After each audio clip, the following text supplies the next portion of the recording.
is the MIAA Weekly.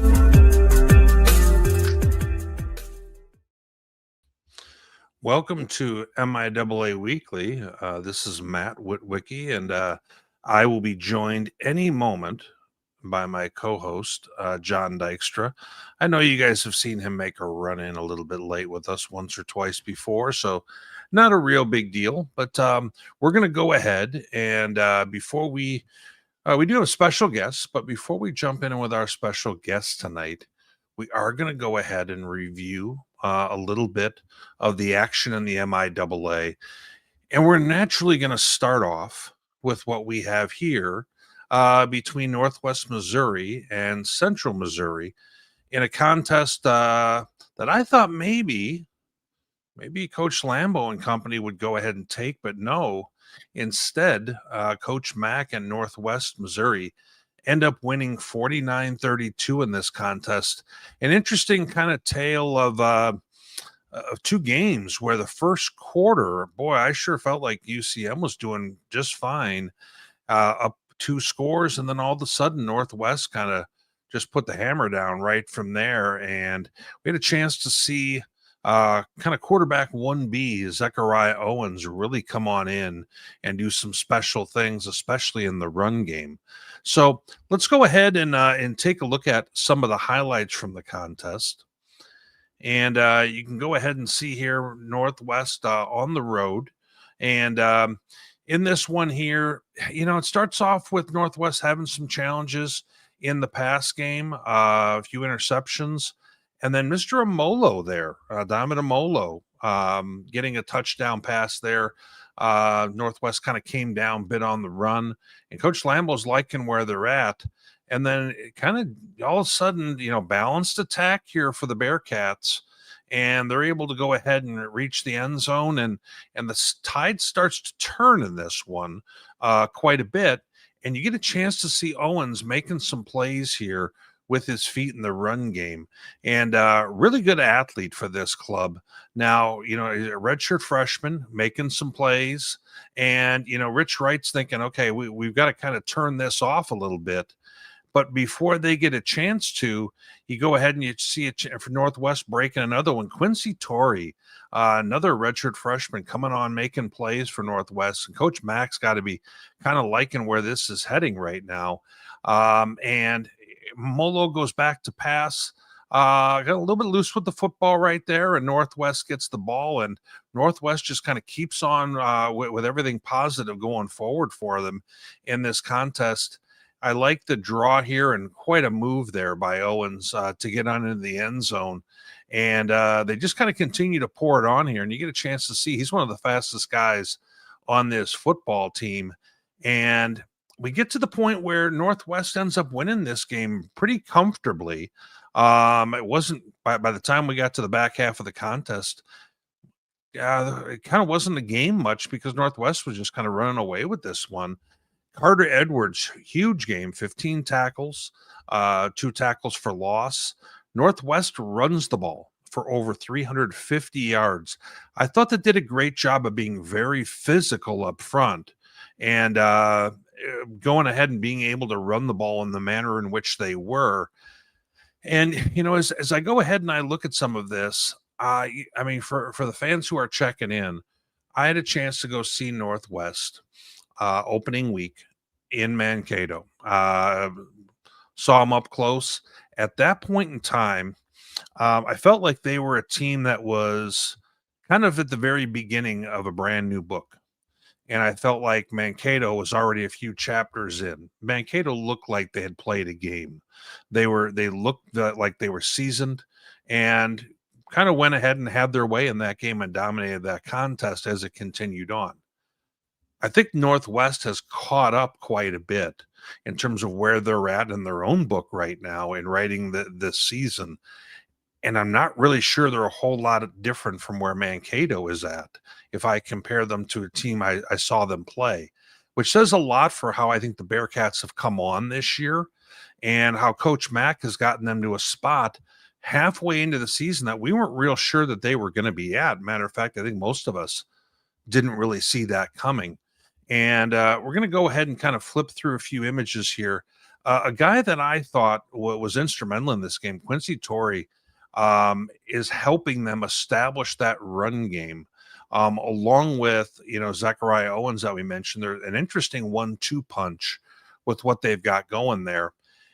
And there's a certain energy that's around this ball club right now. And you see, Zachariah Owens right there with Coach Mack, pretty excited about how things were going in this contest. I can't blame them. I mean, they've got things going in the right direction. And then at the same time, we have a lot of folks here from, kind of the Coach T and Northwest coaching tree here. You see Rich Wright going ahead and having a chance to kind of revisit with some of the guys that he was the head coach for just a season ago.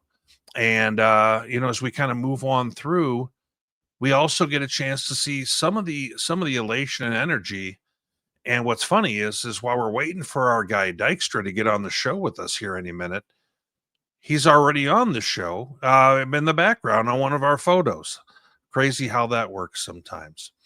But let's go ahead. I'm going to welcome in our special guest to tell me a little bit of what his thoughts are with the Bearcats. And John will join us here because I'm going to have our special guest on for a little bit.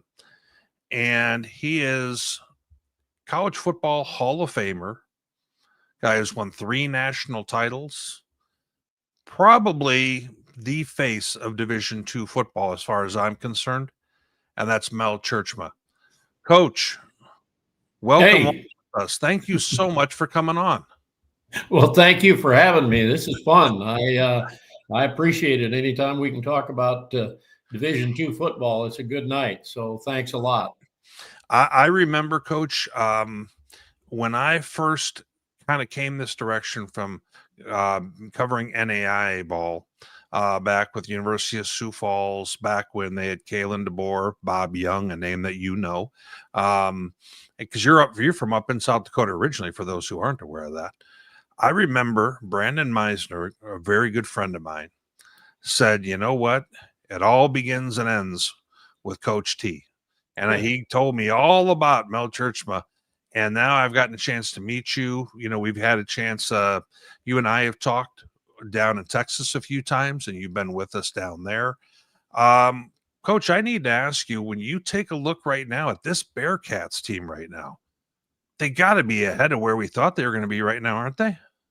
I think so. I've had the opportunity to watch them practice some, and I haven't been to the away games, but I've been to the home games. They're just the thing I like about them. First of all, such a credit to John and the staff he's put together, and the continuity that he has with his staff. And then, but more than that, the energy that they've generated with his staff, with the players, man, they're excited about playing, and that's a big thing. And they might not be the most talented team even in the MIAA, but when you have that enthusiasm and you play together as a team, which they're doing, good things are going to happen. And so I just feel really good about them. They've been making progress each week, and that's a great sign. Coach, let me ask you this. I'm assuming, having Coach Mack on with us a few weeks ago, that he gets a chance to have you as a bit of a sounding board, have you as a chance of someone that he couldn't trust more about getting advice about his football team. You get a chance to talk with Coach Mack a lot, and tell us a little bit about your relationship with him. Well, we recruited him way back when in the late 90s, and he came to us from Elkhorn, and was a quarterback. Took him a couple of years to kind of get his feet on the ground and get his priorities in line as far as what he really wanted to do. But from that point on, he was really an outstanding player for us. And he was very analytical. He really enjoys he had such a great bond with Coach Sabota. He enjoys the preparation, the game planning. And so I've seen that come through. But what I've seen, more importantly to me, what I've seen with him is how much he cares for his kids. He truly, he sincerely cares for them, and they feel that. And when you do that, and it's not just him, his whole staff, those kids are going to do anything for you, and that's what I'm seeing happening right now. Absolutely, that makes a whole lot of sense to me. Coach, we do have some people who are in our comments section of the show, and I'm going to go ahead. If some people have some comments that I think would be kind of suitable for our show, we've got Jackson here asking a question for you, Coach. Aside from the major changes in college football with NIL and the portal, how has the game evolved under your coaching, and after that? Meaning, what would you say? Outside of the portal, kind of what's the biggest changes you've seen since your days? Oh, without a doubt, the the internet and all Facebook and Twitter. I don't even know all of them, but that's changed the whole realm of how kids think and what they see. And I honestly I would struggle with some of that, because I'm from a different era. But our younger coaches, these coaches now, they know how to handle it, and that's got to be a huge challenge. There's just so much information out there all the time that you don't, if they're really not focused on what you want, you can lose them in a hurry. And so I think that's where, like I said, I think John and our staff have done such a great job of keeping our guys focused on what we're doing and not worrying about all these other things. I like the way they handle themselves on the field. They're very respectful. They're not jumping up and down every time there's an incomplete pass and that kind of thing. They're playing the game and they're respecting the game, and I think that's so important. Coach, I've had different sitting head coaches mention to me that since COVID, it feels like they have to recruit their own team at the end of the campaign. And we didn't used to ever say things like that. How do you wrap your head around something like that? The idea that you're having to kind of re-recruit your squad before you even know what you got going into the next season. Well, it's funny you say that. Josh Lamberson, who is, the head coach at Central, he told me last year we were talking, and he said, Coach, I have to recruit my guys every day at practice. He said, I got to try and keep them. And that's a lot different. There might have been a few players now and then, one or two that we coached that maybe we had to do a little work on to make sure they stayed around. But for the most part, once we got them here, they were going to be with us. And now it's just it's so easy to leave. And I think, again, it goes back to that atmosphere that, like I said, that John and his staff have created, where kids don't want to leave this place because they got such a good feeling about it. And I'm not going to say we're not going to lose some kids now and then. That's going to happen with the money and all that. But for the most part, these kids are happy and they're proud to be Bearcats, and I think that's so important. Coach, I know you've had a chance to watch other teams in this league, in the MIAA, always a very deep conference. Who are some of the other teams to you that you think are also competing or will be competing for the conference title outside? I mean, obviously Northwest is in a position right now where they certainly are. Have you had a chance to throw much film on of some of the other squads that you think are also kind of in that same conversation? Well, fortunately, we played Central Oklahoma. I think they're a good football team. Sure. We did catch them. Their starting quarterback was hurt the week we caught them. He's a difference maker. Yep. There's no doubt about that. I watched their game with with Hayes Saturday night, and he definitely made the difference in that ball game. But that was a really good game. Pitt is they're getting better. I've seen them 2 or 3 times, and I think they're getting a little stronger. I haven't watched Kearney much, but I think Kearney's improved quite a bit. Sure. Hayes is always going to be tough. This is going to be a tough game this week. Chris Brown's our coach, and I can remember when Chris was a safety at Pittsburgh, and all we ever said is, he's just a tough sucker. I mean, he wasn't overly talented or anything, but man, he was tough, and that's just the way his teams are, and that's the way they play. And so I think there's several teams that fit into the picture. We put ourselves in good position because we beat Central Oklahoma and we beat Central Missouri. I think Central Missouri is going to win a lot of games. And you never know about Emporia with their offense. If you have problems stopping their offense, you're going to have problems beating them because they can put up points in a hurry. So I think it's going to be a good league, but I like where we're at right now. Well, Coach, I have to bring in kind of the third wheel. I'm so glad you didn't keep a Hall of Famer waiting for me here. So we were just going to do away with you altogether, Dykstra. What are you talking about? Viewership would go up. It was Coach T's idea, actually. But I mean, he's a Hall of Famer for a reason. He's good ideas. Being a guy from at one time from Sioux Center, Iowa, if we dumped a guy from Rock Valley, it wouldn't hurt me at all. So exactly, that's exactly good. I like that. That was John.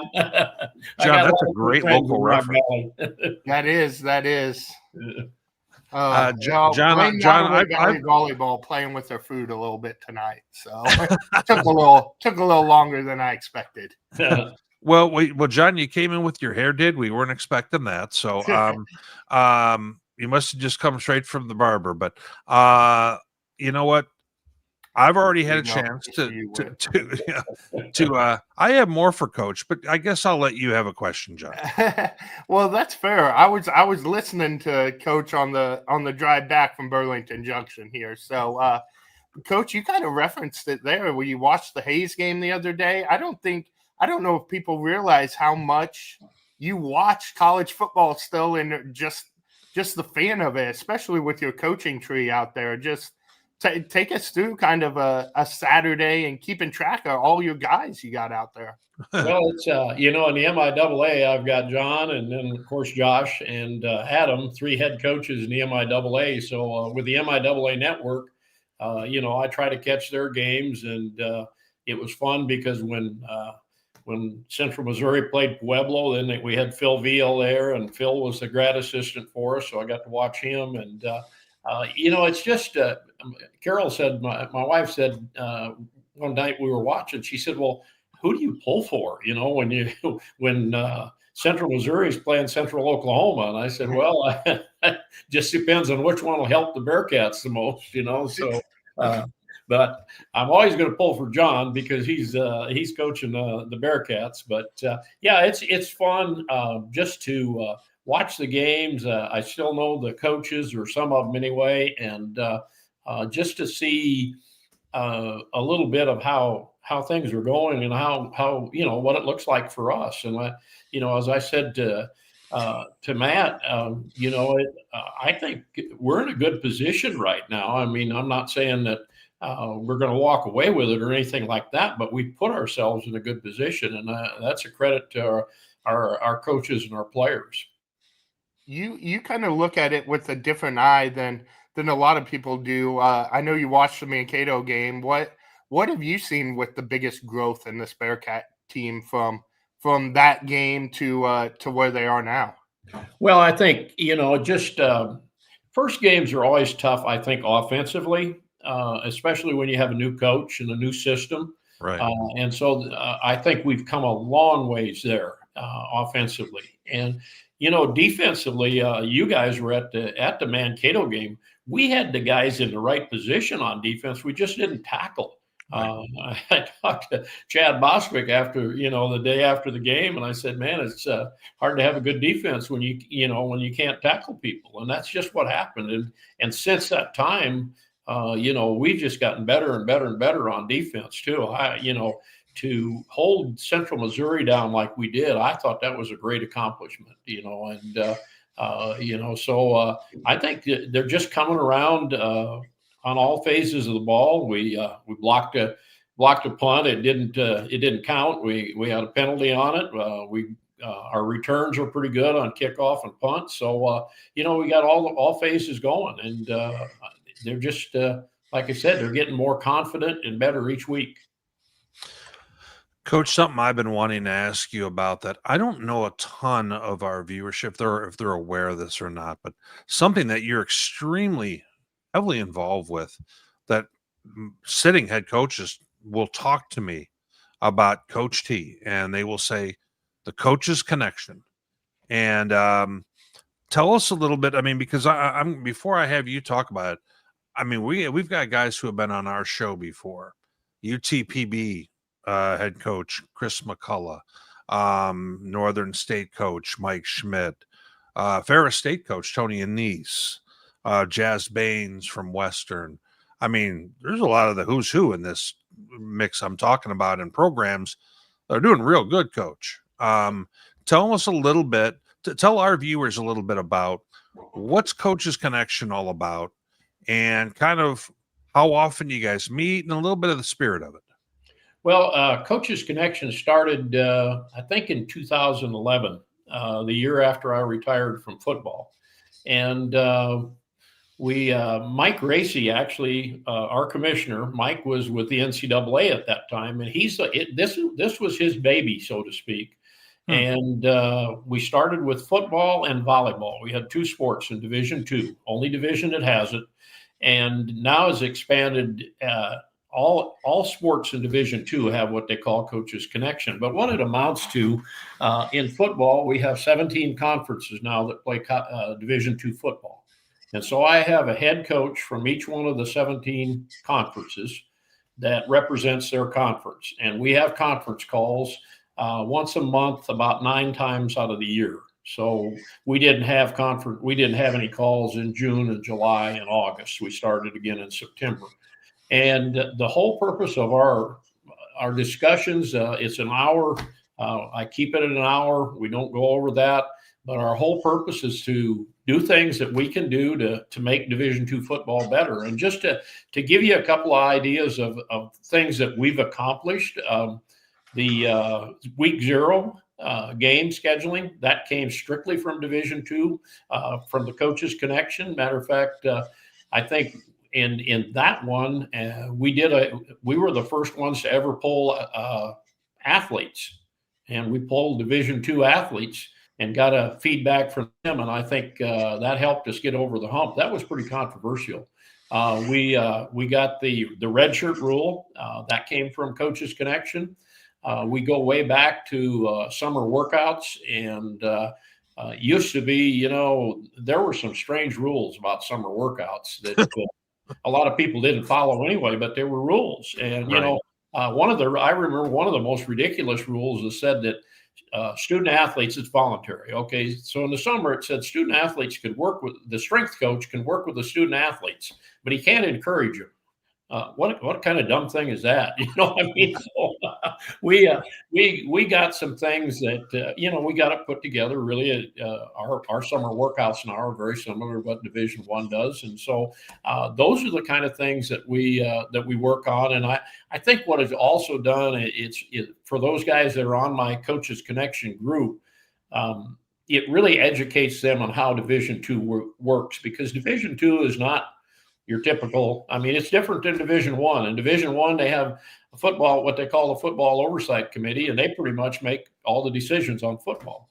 In Division II, we don't have that. If we want to change, it's got to go through the legislative process. It's got to be brought to the convention. A proposal's got to be brought to the convention. It's voted on by all the schools, and that's what you have to live by. And so I think those have really helped us. And you mentioned a bunch of the coaches that I have. It's just great because we do that. We meet once a month. We meet the last Monday of the month at 11 o'clock Central Time for an hour, a video conference call. And, at this time of the year, Tony Anise and Jazz Baines and some of the other coaches you mentioned, that's not a time they want to give up, but they're all on the call. And like we just had our call 2 weeks ago or a week ago Monday, and everybody, all 17 conferences were represented on the call. So that I respect those guys, and we just have a great relationship. And the NCAA, Randy Burr, who's the head of Division II football, he's always on the call. And now, it's just it's just really been a good thing for us. And then the AFCA has hired Bob Nielsen. You guys know Bob Nielsen, who was the Duluth coach, and at the USD. USD, Bob Nielsen is now working for the American Football Coaches Association, and his title is the Director of Divisional Football. So he is in charge of all things other than Division I. And Bob, of course, has been great history in Division II, so he's really perfect. He's been a great ally for me, and before Craig Bowl was before they had that, Craig Bowl is the CEO of the American Football Coaches Association. He was great, and Todd Berry before that. So we've had some really good help from a lot of different people to make this thing go. Well, Coach, a year ago, I recall chatting with a few of the coaches, and a good friend of mine who I knew from up here in Sioux Falls, who was the coach of the year last year, and that's Tremaine Jackson. He said this back at that time, and John had conveyed this locally there in Maryville. He said, I'll tell you the biggest thing he did, and he was talking about Coach's Connection with you. And he kind of mentioned that week 0, just like you talked about, Coach. And he said when he said when Mel gets on a kick, if something happened, he said that committee, that's the whole thing's going. And he also said, Coach, he's our Nick Saban. And Coach Jackson's a fiery coach. I tell you, when he was telling me about those meetings with you and saying, you know what, Coach is going through some things with his health, and Coach is basically saying, you know what, guys, I'm here. Are we ready to go? And Tremaine just said to me, I can't believe this guy. I mean, the determination. And as a guy who's a friend of mine, he has got a world of respect for you, and so does everybody else that attends those meetings, Coach. And every one of them that I've talked to, including Mike Schmidt today, Mike Schmidt said, Coach T is the man. That's flat out what he said. So just want to give you some kudos because I appreciate that. But like I said, credit to them, because I know what it's like coaching. And in the middle of the season, it's hard to give up an hour. Even if it's just an hour a month, it's hard right in the middle of the day. And these guys do it, and they make sure they're on that call. And I think that because of that, it's really gone to, like I said, every sport now in Division II has a Coach's Connection for their sport. And I think it's really important. It's just given the coaches a lot more say in what's happening.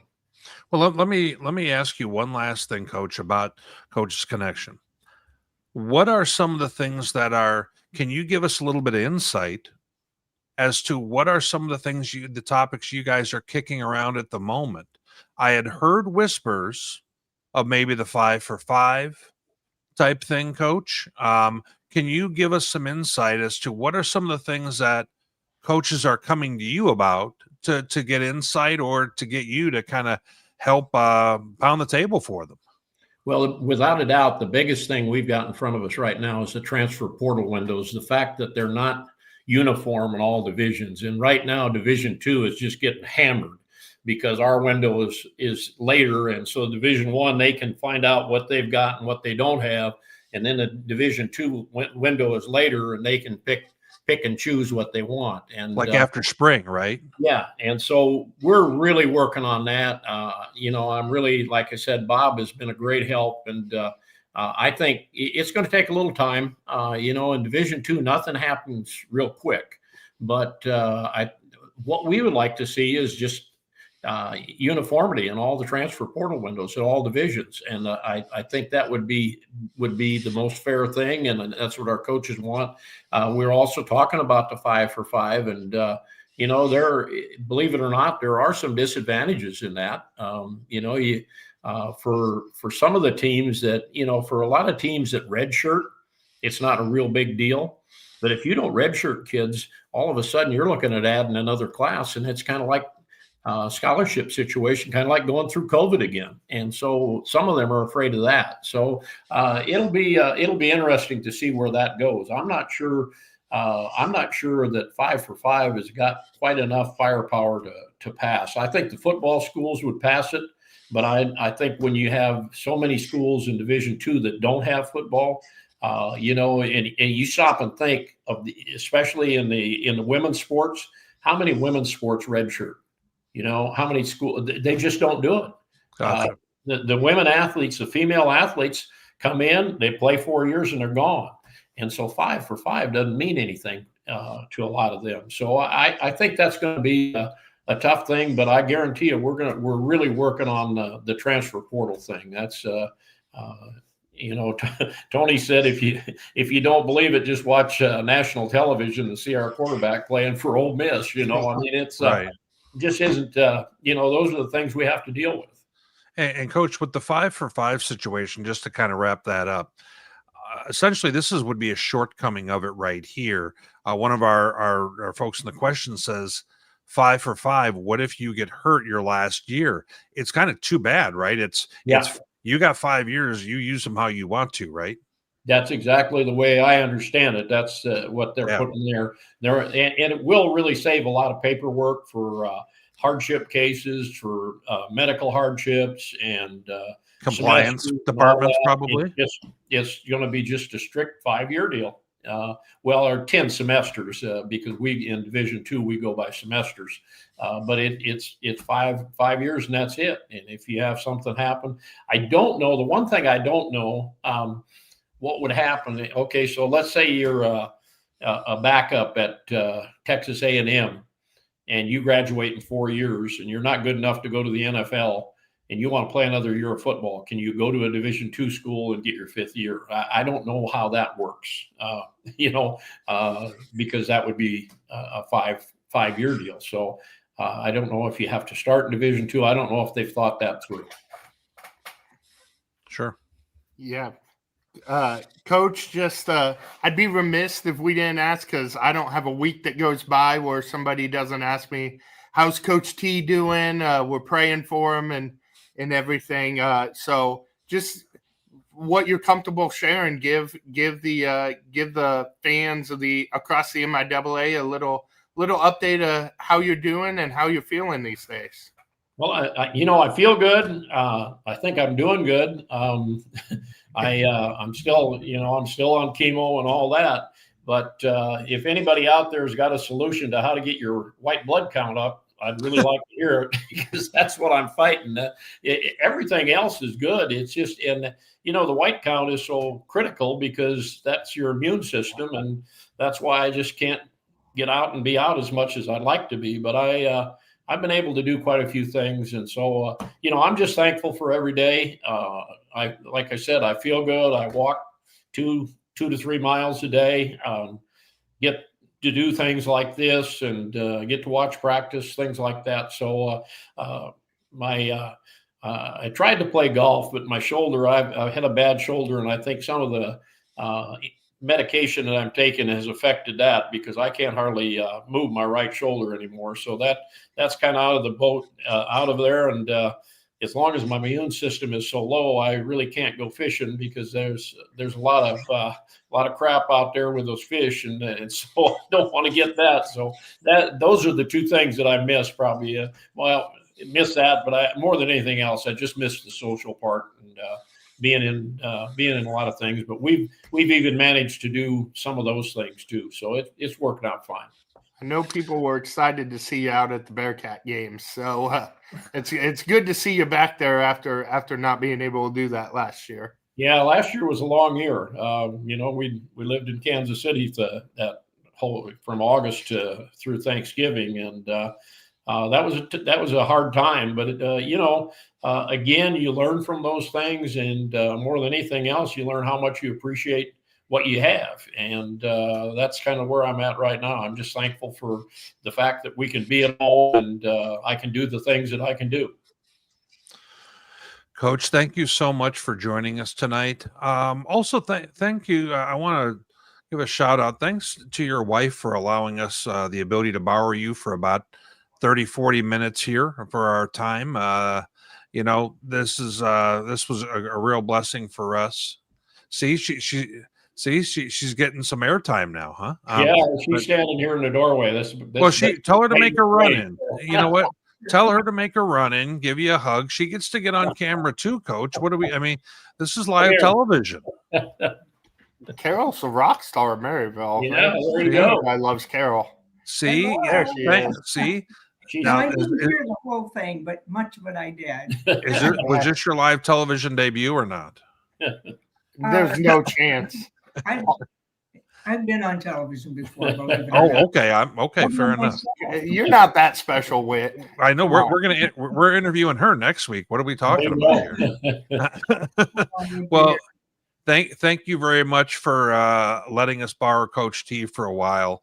And you know what? He is Division II football. And thank you very much. Okay. Yeah. Thank you. Thank guys. you. We appreciate it. Thanks, guys. We'll see you guys later.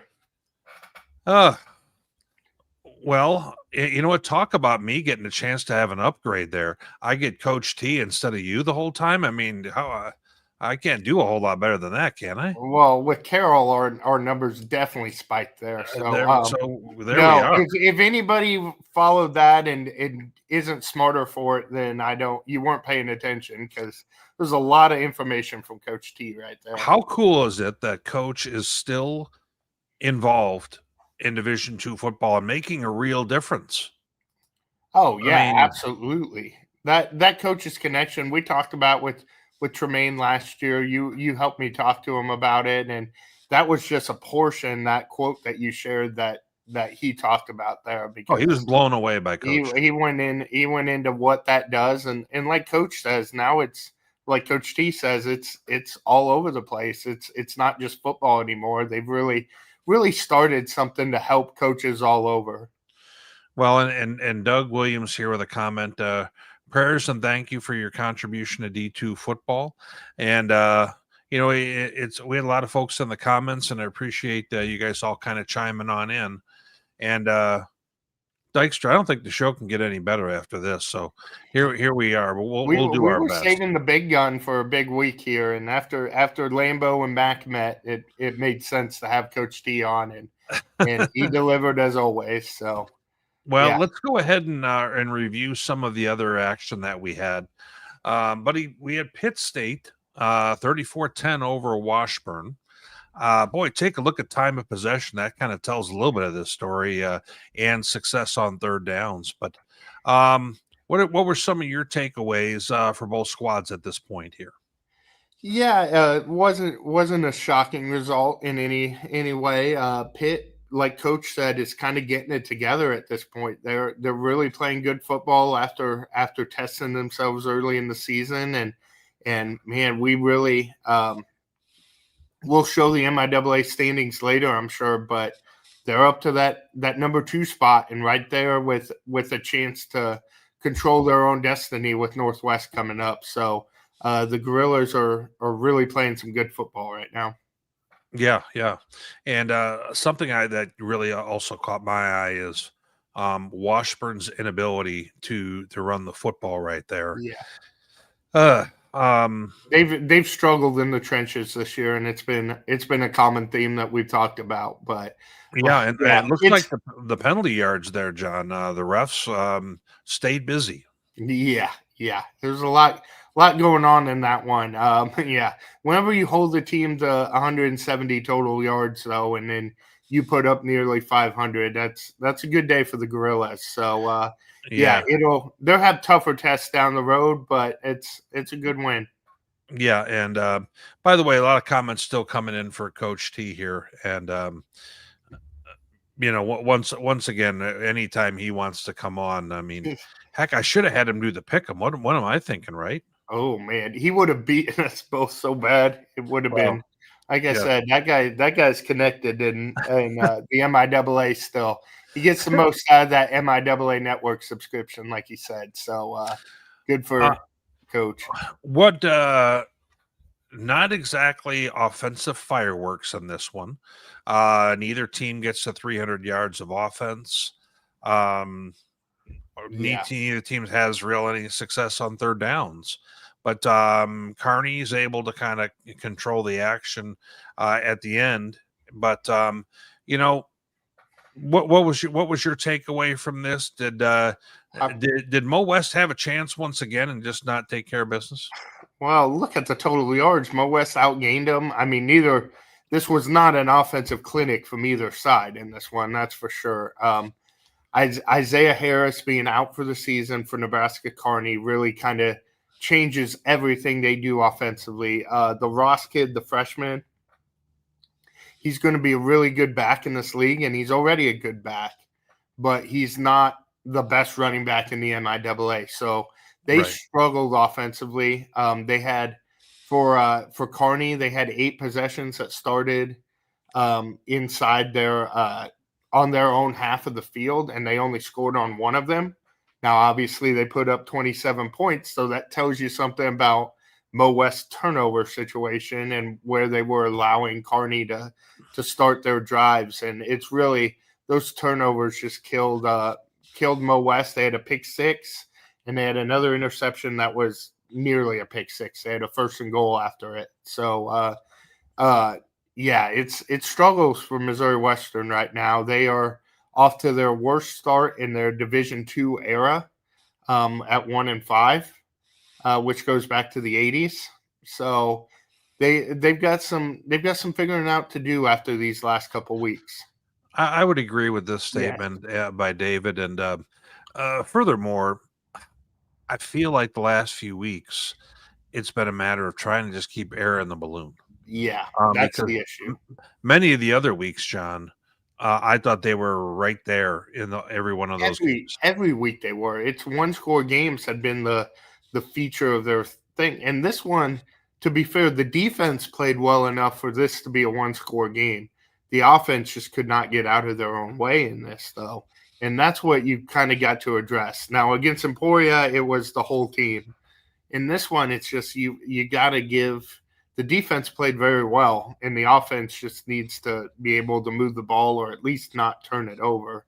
And that's what they're going to be facing. It doesn't get any easier next week with Pitt on the schedule. So Westerns, it might not work out this week, but they need to try to get it together if they're going to, frankly, win another game this season.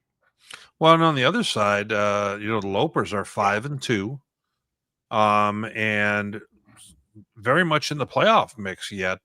I mean, if they were to win out, they're going to be right there at the end. But that's a big ask. But nonetheless, 5-2 right now is definitely noteworthy. There's a cloud hanging over a little bit with the Harris injury at this point, because I think excitement for the Lopers would be a little higher if he was going to be available. But yeah, they've got 2 weeks. They go to Maryville to face Northwest. They win that game. All of a sudden, you are talking like they are right in the thick of the MIAA championship race. So yeah, there's a lot still in front of Nebraska Kearney right now. They're just going to have to kind of figure out what they look like offensively without Isaiah Harris toting the ball. I can't fully get on board with this, Jackson. Not there yet either. That kid's special. Yeah, at some point. I love the Ross kid too. I think he's going to be really good. He's just not what Harris is right now. Yeah, I mean, at some point, next man up isn't quite that easy. But not when you built your whole offense around him. Their passing game wasn't what it needed to be on against Missouri Western. And if they can find the balance, sure, they can do that, but they need to be balanced. Well, in this contest here, next one up, Emporia just kind of keeps on slowly doing their thing. Yeah. As you move on through here, I mean, what are they, 3-3 now? And, they didn't have control of time of possession here, but at the same time, that's really not their shtick. They're going to play fast, and almost 300 yards passing, over 400 yards of offense. Yeah. And in the midst of all this, whoops, and actually it looks like we missed a slide there. I was going to say we're shortchanging. We are shortchanging Emporia if we go right to that. that's kind of our style. We like to shortchange coaches like this, but not Coach Higgins. Yeah. So Garen Higgins ties a school record with 116 wins, and you know what? He always cracks me up. He's just a lot of fun. Doesn't take himself too seriously, I don't think. And I feel like he kind of knows, their deal in the MIAA, and kind of where their spot is when they're doing awesome. And then this year, I think that they've had some reloading to do, and I think they're doing just fine. Yeah, Emporia's in an interesting spot with kind of the limitations they have, and I've heard people have told me before, nobody does more with the talent he has than Coach Higgins does. And I mean, it's been evidenced over the years. He's a heck of a football coach and a really heck of an offensive mind. And anytime you tie for school wins with the guy who is the stadium's named after, that's a pretty good deal. So yeah, congrats to Coach Higgins. He deserves it. He's been doing it a long time and been doing a really good job in this really tough league for a long time. Well, here's the game that we kind of whoopsed into and then got out of. UCO and Fort Hays. I don't know if we picked this low scoring a game necessarily, John, but we kind of felt that UCO with Jed Huff back might have a little bit of mojo coming into this, and they did. Notice penalty yards. That's pretty key right there, isn't it? Yeah, it is. Yeah. But I mean, I thought UCO did just enough to win this game. I wasn't real impressed with the Fort Hays offense, if I'm going to be honest. Like Coach T, I was tuned into this game. It was a standalone night game.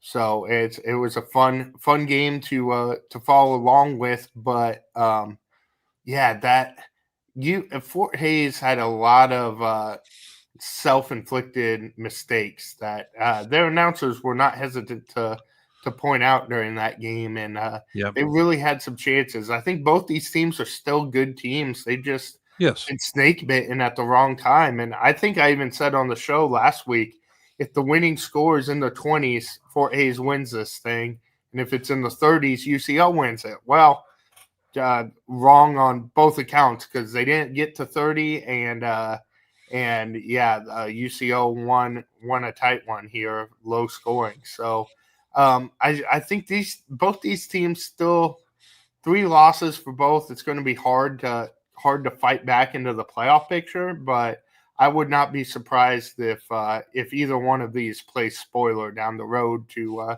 some other teams. Even though UCO sneakily is through a lot of the big tests on their schedule this fall. I saw that too. Thus far, they have down the stretch. They can kind of go on a run. So I'm sure they're thinking if they can stay where they are in the loss column, then maybe they have a shot to at least create some conversation at the end of the year here.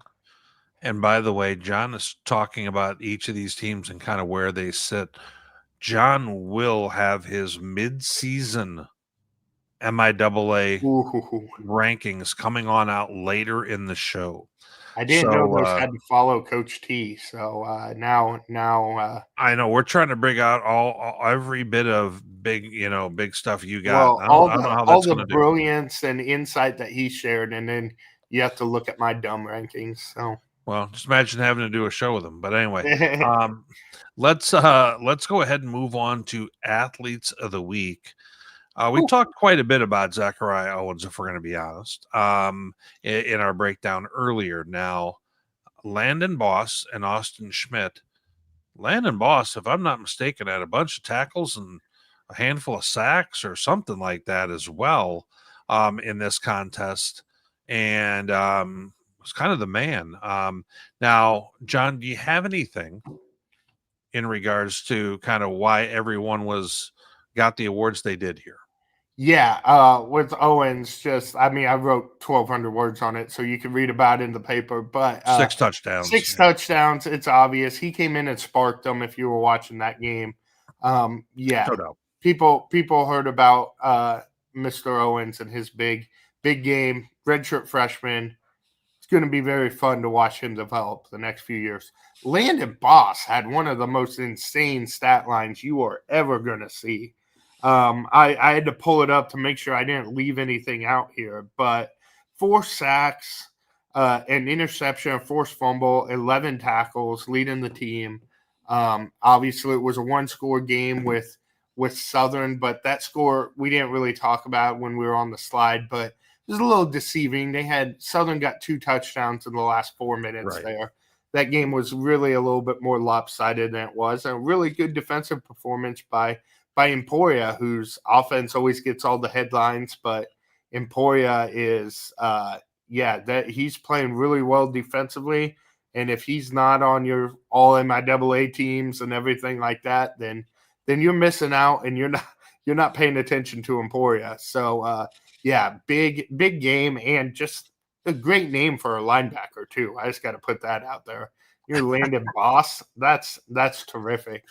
And Austin Smith's been doing it for a couple of years now at Pitt. He's as solid as they come as far as kickers in the MIAA. And I know you love when we talk about kicking. But he's a good one for Pitt. And with the schedule they have coming up, it's going to be important because they might need him to win a game or two here down the stretch. I can still remember the one he boomed against Grand Valley. Yeah, exactly. Yeah, that was pretty impressive. But we're now on to the stats or the team standings, I should say.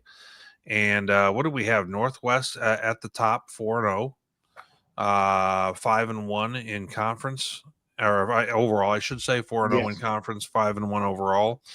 I mean, to say we didn't see this at this point, yeah. Now, Northwest still has plenty of big games left on the schedule. Mm-hmm. Pitt doesn't have a lot of big games left on the schedule, aside from one really big one. Right. I mean, they have they've kind of that front half of the season for them was such a gauntlet, and for them to be at where they are, real impressive. But as we kind of look down the rest, I don't think there's a ton of surprises. Now, that next group of 3 is probably who people would have thought would be in that next group if you're saying Northwest and Pitt are at the top. Kearney still really impressive at 5-2. I know we just talked about it, but 5-2 is 5-2. And guess what? That win they had over Chadron is looking like a really good win at this point. It is. Non-con, we kind of didn't poo-poo it. We gave them credit for playing their in-state teams, which was really fun.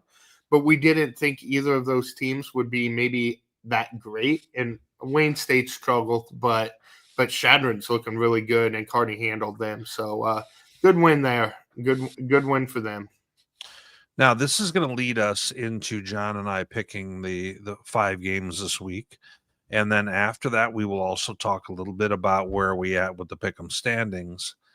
Well, we're going to unpack a few other things after that. We'll also have, just so everybody's ready, John's mid-season rankings. I was gonna say, that's after the pick'em. Okay. Get my confidence up beforehand. Yeah. So as we go ahead and we move forward, each game's going to have a caption now just to have a little fun with them. Oh, and, no.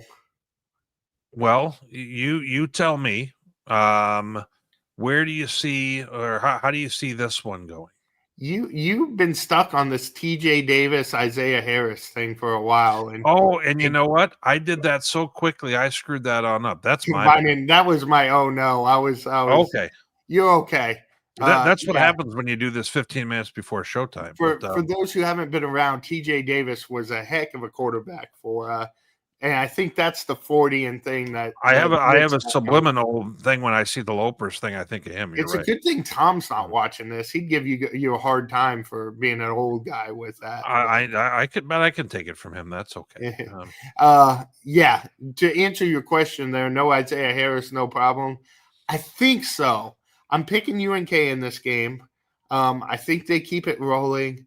this, if I had an upset special this week, this would have been it. Because I think Missouri Southern's still playing hard. I mean, they battled back at the end of that Emporia game, and without Isaiah, I think I don't know if they have that game breaker that can really hurt Southern and really kind of put this game where Southern can't keep pace with them. I think this is going to be a good game, but I think at home, I think UNK keeps pace in that 2-loss group and keeps it rolling for at least another week here. I'm going with the Lopers also. I like it. Keep it short and sweet. Is Northwest the next Pueblo for Hayes? Oh, interesting. That's an interesting way to frame it. Now, for those who don't know exactly what we're talking about here, Hayes kind of got licked by Angelo State. Then Hayes went on the road and had a tremendous effort on the road at Pueblo and beat the Thunderwolves at their place. Yeah. Do they have that same kind of energy here for Northwest, or are you riding the Bearcat train here? I'm assuming I know where you're going. At home, I think I will. For Northwest, at home, I think they get this done and keep it going. But Hayes, we talked about the big games coming up, and they have a couple more before they can get to that Pitt game. To me, this is the scariest of that group, just because we've seen what Northwest, they struggle with the big, powerful quarterbacks. Cato has kind of hurt them in that run game before.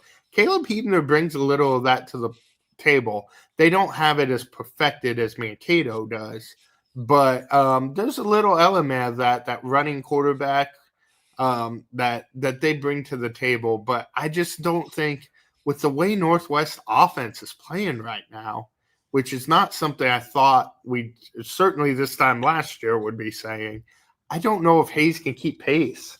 And I think Northwest defense can get enough stops. I think this is a really good game. I'm really excited to watch it because of the respect I have for Hayes, as you know very well. But I think Northwest has enough to kind of keep this win streak rolling. I think so as well. I've got the Bearcats there. Moving ahead, can Washburn get going again? They started off the season looking okay. And it's been a tough season since. You think that they can get things going at home here as Central kind of limps in after that Northwest game? No. I will agree with you on that. But I Washburn, I think that might have had more to do with Truman State than Washburn, that hot start, because then in week 1, they got hammered by Northwest, which we didn't know how good Northwest was at that point. But Washburn showed some fight down the stretch. We'll talk about that more later. But I think this Mules team is going to be fired up after last week, and I think they bounce back strong. I got UCM as well. Is Mo West still a dangerous team, John? Dangerous to themselves, or we'll get to the power rankings later. But they've gone up. It is not close between these two teams. Unfortunately, Hall of Fame weekend for Mo West, and they could use some of those guys on the field against Pitt this week, because I think Pitt rolls, and I'm not sure if David Brooks is serious in our comments, but there are other games to be a little bit more worried about, I think, at this point, if you're Pitt. Boy, this feels like a trap game, but Coach Fenwick might need to put me up on the wall to motivate these guys, but yeah, I don't. At this point, I'm sure you'll take it, but okay. Well, I got Pitt as well, but something about this feels like a little bit of a trap game, but might just be a one-sided one as well. Emporia State at UCO, I think maybe the hardest game to pick in the group. I can see where you're coming from with it. I still, since they've gotten Huff back, I have more confidence in UCO. I know they didn't put up a ton of points against Hayes, but Hayes has one of the better defenses still in the league. I think UCO wins a track meet in this one. I think this was going to be a really fun game to watch. But UCO, I think UCO handles business, and Coach Higgins unfortunately has to wait another week or two for that passing win to become the all-time wins leader. But UCO keeps their playoff hopes alive in this one. I picked UCO earlier in the week when we kind of got these picks together. Since that time, I've got a feeling like Emporia is going to win this game. I think it's going to be a great game. I really do. Yeah. And since I know I can't go back on those because you won't count those as real legitimate things, even if they're giving you 4 days at a time.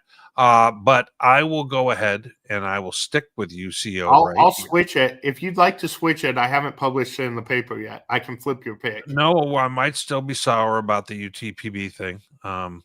And funny, it even, it involved UCO. But anyway, UCO somehow gets in the way for me in a few of these games. But so you and I both go in UCO right there, and that kind of leads us to where we're at in the pick. I took some chances last week.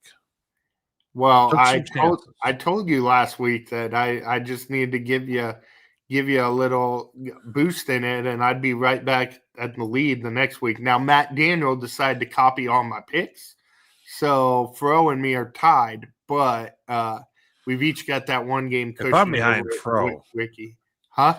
If I'm behind Fro here, yeah. Well, at least the three of us have kind of separated ourselves a little bit in the group, I'd say. Not as separate as you and Coach Poe are on the Sunday show, but still, we are. Yeah. We're the 30+ win group there, so I'll take that. Brett Kennedy, KQ2. He's the one who got us our highlights for Northwest, isn't he? He's a good man, bad picker. Wow, he's catching shade here. I rode with Brett to Warrensburg this week, in fact. So there you have it. I feel comfortable saying it. And no comments. We did not have time to stop at Fritters. Hit up Zaxby's though on the way out of town. So you said you would. So I'm a man of my word when it comes to chicken. Well, here comes the most awaited segment right up there with. I was going to say, you can't say that when we just had Coach T on. It's right up there with Northern Sun Jeopardy on Monday nights. But let's go ahead and we're going to move to John's mid-season conference rankings. And he has these in 4 different tiers just to make this all the more complicated for the viewer. I need to do tiers. And he hasn't even seen any of these graphics. You put the names with it. I wasn't sure you were going to. You know what? Our tech support group here spared no time or expense to come up with these graphics and everything else. So, John, the floor is yours to explain yourself, and that's not a misspelling there. It's something else you're trying to say. I'm waiting on David's comment to pop up here in the chat right now. I think you could order these teams in a different way. Northwest clearly has the inside track because they are undefeated in the league to making that game, as it says there, November 15th in KCK. That's Sporting Kansas City Stadium where this will be held. The place that used to have the title game until they ditched out on the title game. Yes. Now they get the MIAA title game, as it looks like right now. I have mixed thoughts about all that, but keep going. Yes. In order for that not to decide the title from a Northwest perspective, they would have to lose twice before that game. So they have the inside track. Now Pitt, if they keep winning, that becomes a title game, and then we'll get to that week when we get to it, and I'll let you know who I picked that week because I haven't decided yet. It'll depend how those two teams are playing. But if both teams handle business and that becomes the championship game, that's why this is tier 1. I think these two teams have the inside track on the playoffs for the MIAA, and they had the inside track on making November 15th a really fun game at Sporting Park. And if you don't have your tickets and you're a fan of one of these teams, I'd recommend it because that's going to be fun.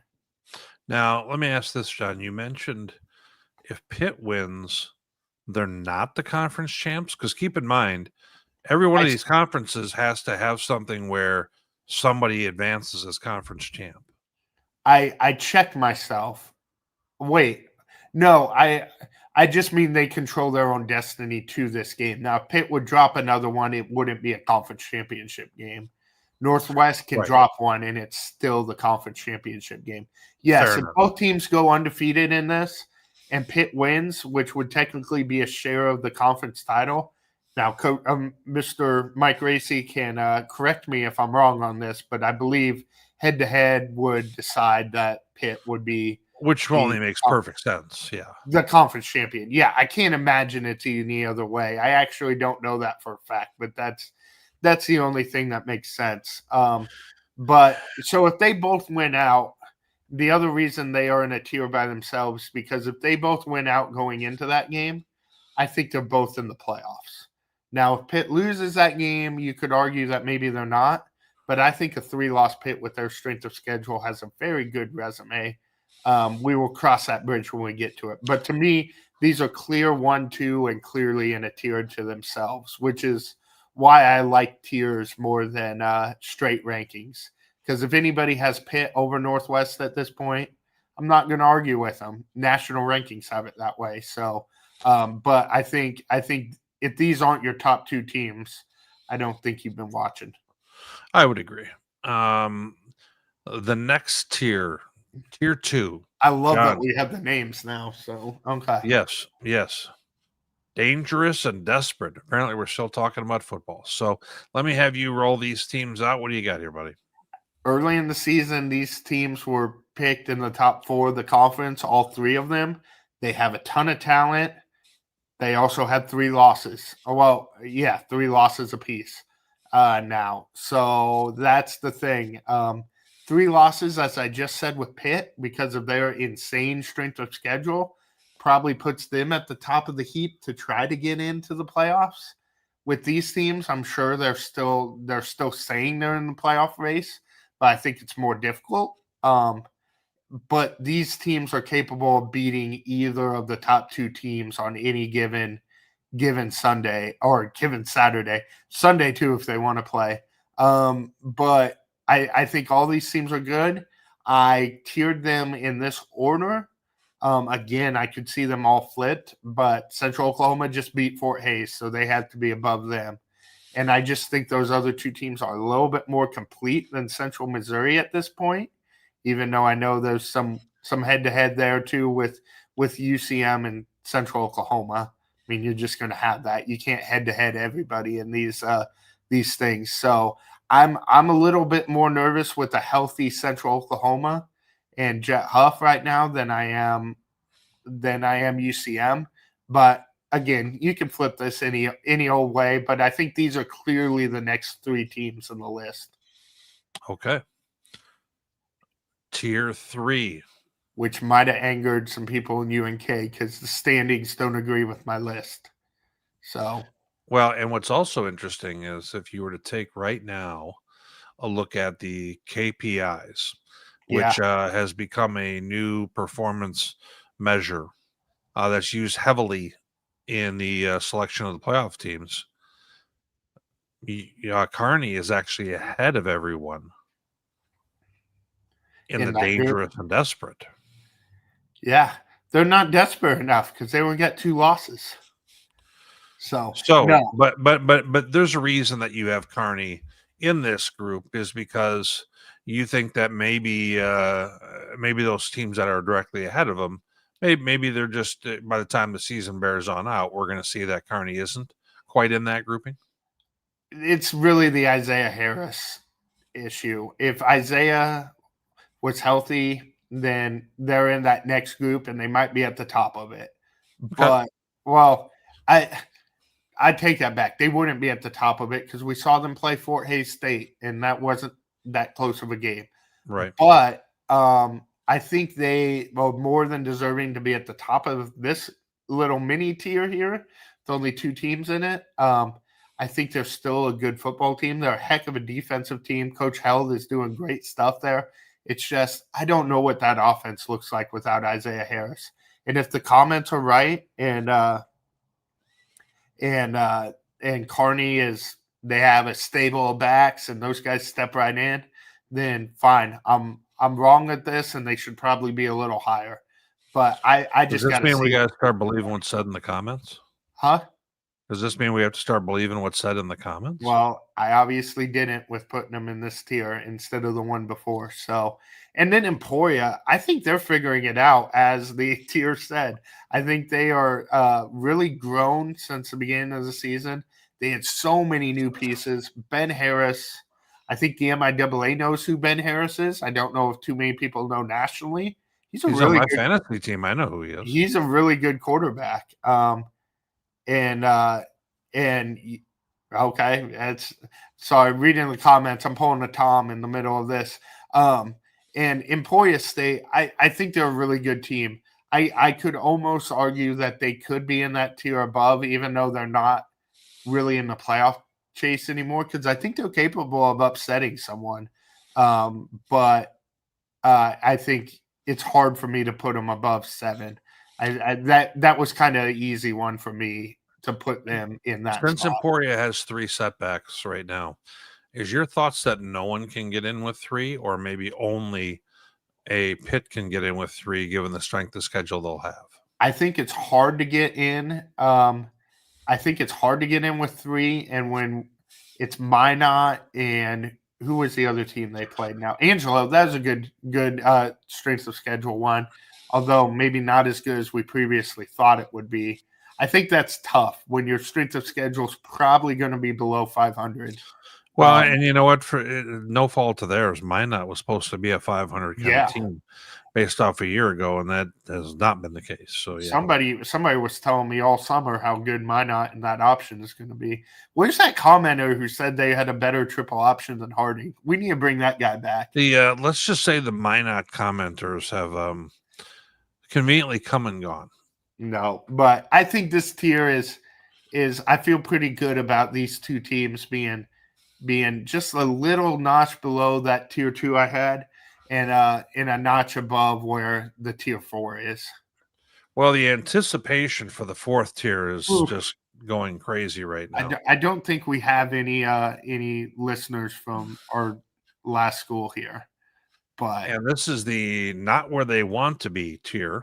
No, nobody wants to be in tier 4. Which is nowhere near as bad as the dangerous and desperate. But anyway, these are just like they could also be soap operas. Who knows? Dangerous and desperate isn't going to die anytime soon. I can already kind of tell. But so help us unpack this part here.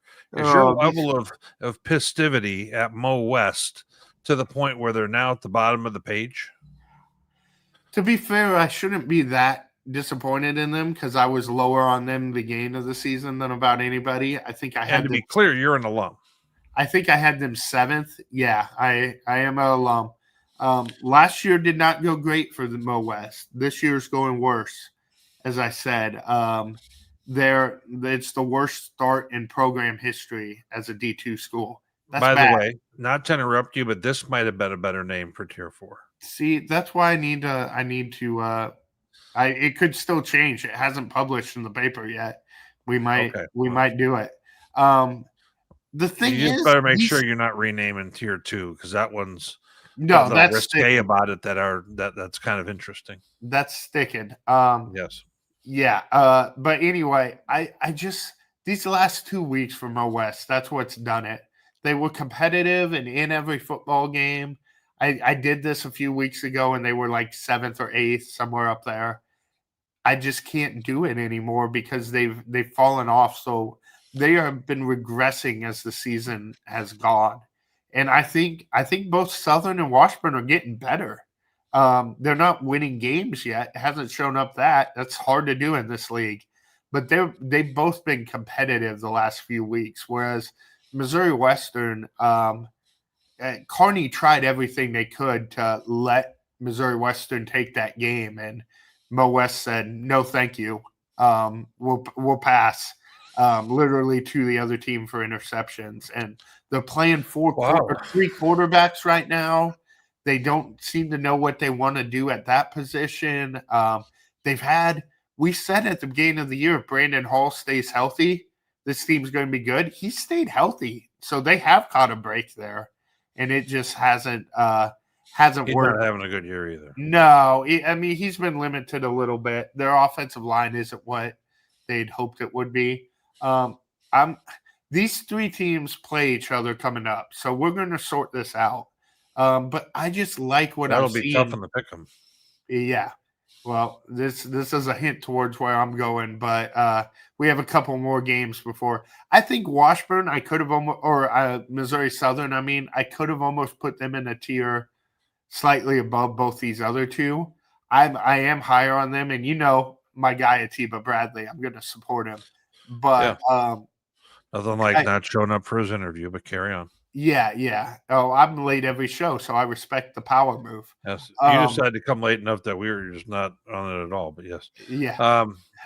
But it's Southern. I think has been more competitive all year long than the other two have been in terms of consistency. And then with Mo West and Washburn, it's just kind of a "what have you done for me lately" type thing, and Mo West ain't done much for me lately.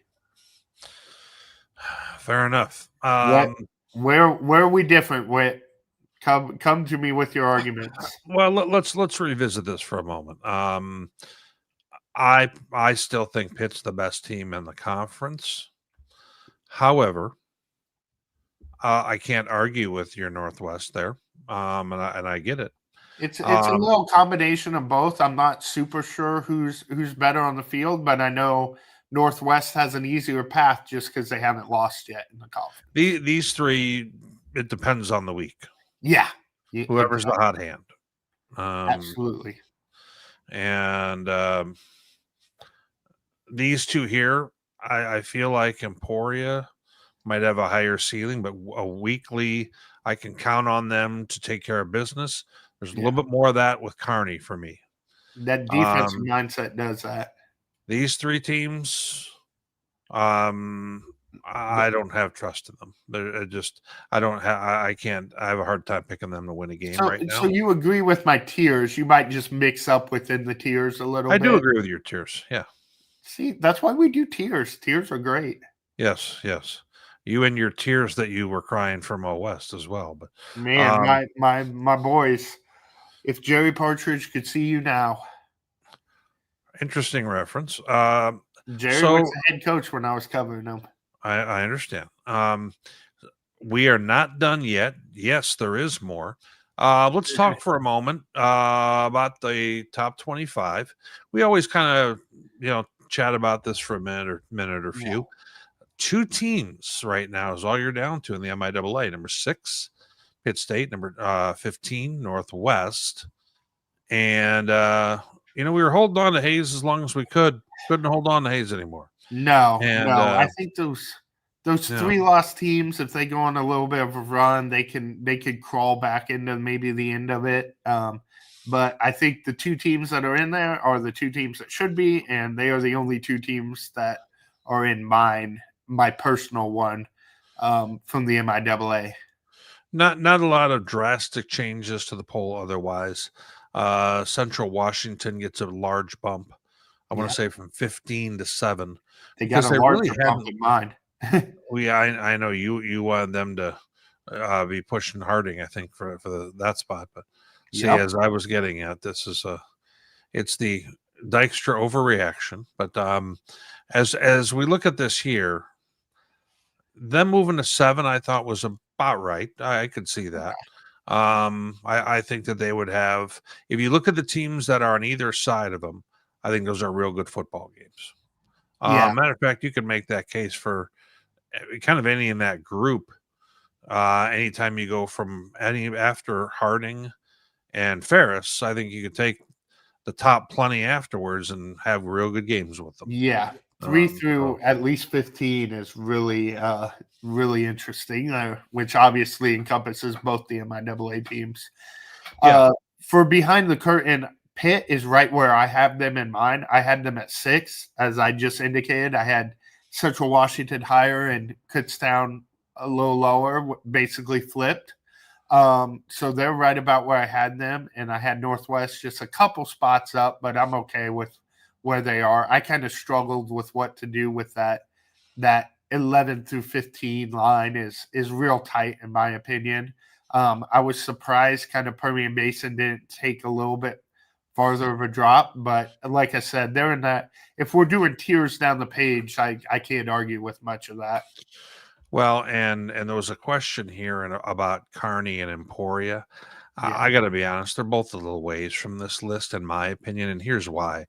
There's still teams who are undefeated in Division II that are not in the top 25 yet, such as Benedict, Albany, and Albany State, and Benedict, and you've got a slew of others that have one loss that aren't in here at the moment. So there's the idea that we're talking about a potential, 2 or 3 loss team is a little bit further away. I think Kearney would need to have more of a signature win at this point. And then that's kind of what they're missing. If your best win is Shadron, it's not doing it for me, really. No, we have to be talking about somebody who's kind of on the page already, I think. So it's now, I think they can get there, and that's why I mentioned those teams. They need to win a little bit more to get in that mix. But those are not the first 2 teams that I would have out in the MIAA either, as obvious by my tiers that I already have. Well, some last things for us to wrap up before we go. Our friend Inkblot, Phil Myers, friend of the show, and I've chatted with him plenty of times, and he does his bracketology, and he doesn't do this like willy-nilly or anything. He actually takes a look at all the criteria that's out there and basically is going to go ahead and be able to look at all the numbers. And this is year to date right now. This has got nothing to do with who you're going to play in the future or any of that. This is if the season ended today. What does it look like in each super region? And, if we go ahead and we take a look at the MIAA super region, which is the bottom right side of the page. Jackson's excited right now. Number 4 down there is, you got Harding, Central Washington, UTPB, you got Northwest Missouri State, you got Pitt State, Southern Arkansas, Western Colorado, and Nebraska Kearney. You notice you don't see Pueblo on there. And the reason you don't is just because their strength of schedule isn't quite what it needs to be at this point. So, when you take a look at these here, it's just a quick snapshot in time, but it gets a little bit of the conversation going about how do we get here with these teams. There's going to be 8 in each super region now, all of that kind of stuff. And he does get some interesting dialogue that happens on Twitter, John. And I pull a little bit of that here.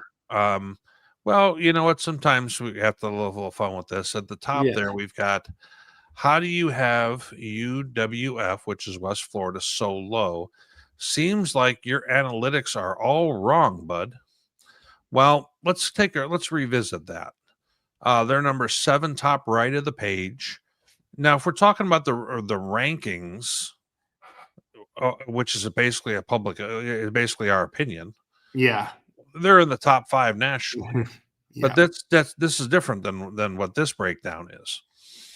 This is what have you done, in terms of stats so far and numbers. And so, Phil was nice about it, probably nicer about it than I would have been. And then the response was West Bama coming up, which frankly has absolutely nothing to do with what's on the page for rankings because we're looking at year to date. Yep. But if they win that game, they're going to skyrocket up this thing. Right. But to comment about that with this existing rankings, that has nothing to do with the existing rankings. So then there was a question about no CSU Pueblo, And Phil answered that. And then we kind of got into the weeds about, beating a team with 2 losses and beating them, a block PAT on a Sunday during a leap year and a bunch of other stuff like that. And, when we go ahead and we look at this stuff here, there's only so much that gets dug into about how did we get there with the loss and a win and so forth. So that said, I think Phil does a great job with this. And it's probably pretty early, John, to look at these numbers if we're going to be real honest. I've But it said is what it is. I've said all year that Super Region 4 is going to have 2 teams from each conference. I maintain that. That's what we're going to end up with. Now, could Kearney be in there? Absolutely. Beat Northwest in 2 weeks. That's going to be what they need to do to get themselves into this thing. I think now if we pull up Ryan's comment there, I don't know if you can pull that up. Yes, I will point out that the D2 rankings it's not a 1 through 8. Those last 4 teams can go anywhere among the top 4. So they're like free agents for travel, right? If Kearney gets in, they're not necessarily going to Harding. In fact, the committee would love Kearney to get in, assuming that Western Colorado or Pueblo get a top 4 seed, because that's a real easy send to Colorado. If they get in, they might be going to Colorado, assuming Western Colorado continues to roll through the RMAC. But again, we're getting way into the weeds of something that hasn't happened yet. But just so you guys remember, when these rankings do come out, the real ones, they can go anywhere to cut down the travel because the NCAA is very cheap. So that's the reasoning with that. Yeah, if someone's 600 miles or further, the NCAA has to fly them. Central Washington, frankly, as the 2, kind of puts a big egg in this thing for the NCAA because no one can drive to them. So, yeah, it is what it is there. But they would be a very tough team for people to have to go out and travel to because it's not the same way they, drive to everybody else, and it to be a little bit of an ordeal. But so it's something to kind of keep an eye on. And with Central Wash. Jackson, yes, they try to avoid rematches if possible. Now, I would like to see them try to avoid it a little harder, but that is one of the things they're going to try to do. But we have seen in the past where they've been more worried about the flight and the travel situation than the rematches, which makes me very sad. Yeah, every year in the Northern Sun, up where I'm at, since COVID, it's always Northern Sun against each other. So, they always play each other because of that same thing. So, they don't want to have conference matchups, but they're not going out of their way, I would say, to not have. No. Yeah, so, if it's convenient to avoid it, it's going to break the tiebreaker of where they send somebody. But yeah, they're not going to cost themselves money to make the bracket more fun. Yeah, and the last thing I wanted to show before we wrap up is for those who are curious, Factor Sports, which is FAKTOR sports.com, is the one who comes up with what we call our KPIs. And this is a measure that was used last year. And the column on the right gives a numeric value to the team and their performance and accomplishments so far. As you can see, moving down the page, Harding is number 1 currently, because it's not just a matter of who have you beaten, but strength of schedule is a part of this numeric value. So when people say, well, a win is a win, actually it's not. A win is not the case any longer in Division II. If you're blowing out teams, you're getting additional value and getting a higher potential seeding in the playoffs as a result of it, because the KPI is it frankly was bigger than any single piece or measure a year ago. Hardings will go compete down in that. They've had a front-loaded schedule in the GAC. You Mhm. always know where Harding's going to end up because it's going to be a 500 strength of schedule. Right. I will say that. But if they're blowing teams out, that's only going to help Yes. move that on up. And I think we're looking at Harding probably being the 1 seed, which I didn't think would happen a week ago or a couple weeks ago. But just with the way the Lone Star's kind of shaken out, I think they have. UTPB was in a good spot if they would have beaten Yes. Central Wash because strength of schedule, and they were beating teams by a few scores and so forth. So as we're looking at this right now, And that's the top 20. Now, John, I do have, just for reference, if people are saying, well, where are the MIAA teams? Well, you can see right there, Northwest and Pitt are at 14 and 20. Yeah. Then I have this up on my other screen. I'm just going to kind of read off where the next teams are at. Kearney is at 31. By the way, Shadron is 32. Then I'm moving down a little further. Pueblo was referenced a moment ago. They're 35. To give you an idea of how bad a strength of schedule Western Colorado's played, they're 37th overall. Fort Hays is 38th. Central Oak is 39th. And that's kind of where we're at with those. And Central Missouri is 56th. Just to kind of give you an idea of where these teams' numeric value is. It's there's the look of all of that, and this is something where I want people to have an awareness kind of about what all this looks like and what it's about. And once again, you can go and look this up for yourself. It's Factor, FAKTOR sports.com, and then you just need to put in some coordinates like D2 football and so forth. It's not going to know automatically what you're looking for. But interesting stuff, John, that I don't think I've seen anyone nationally kind of talk about this until this point. Yeah, and it's going to come more into focus as we go. We had a comment from Alex about Pitt being so low. Well, they got 2 losses. They're the highest 2-loss team on this page, I believe. That's kind of where they factor in. Jackson asked about jumping regions. We can talk about that more as we get closer to it. But yes, Kearney did do that a couple years ago to go out to Colorado because, as I said, that's an easier trip for them. If we're looking at that, I would guess it would involve a Northern Sun team because they're as landlocked as anybody. But we can talk more about that later. And yeah, as Wesley points out, Western Colorado has a lot of big games coming up, and they could either rise or fall depending on how those games work out. I've just been listening to our guy AC too much, and I'm convinced that Drew Nash is that guy. So I see them winning those games. But if they don't, then I might need to shake up my top 5 nationally. That's a fair point. Well, John, we're about 90 minutes in. Shout out to Ryan for loving my knot. I see that. We're going to go ahead, and last thing I want to mention is obviously we use the MIAA network a whole bunch, and then KQ2 in St. Joe. We want to also give them a shout out. We use their stuff, I would say, as much as anybody on this show, John.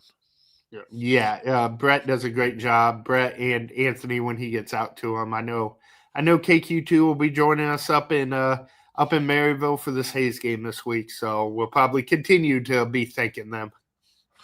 Well, sounds good. I don't have anything more, John, for tonight. Do you have anything else for those tuning in? I'm just glad that AC tuned in to give Drew Nash his proper respect, and yeah, no, it should be a fun week of football, and try to get out to a game if you can. So we'll see you guys.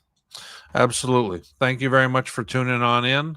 Thanks, Coach T, for coming on with us. And head on out to a ball game.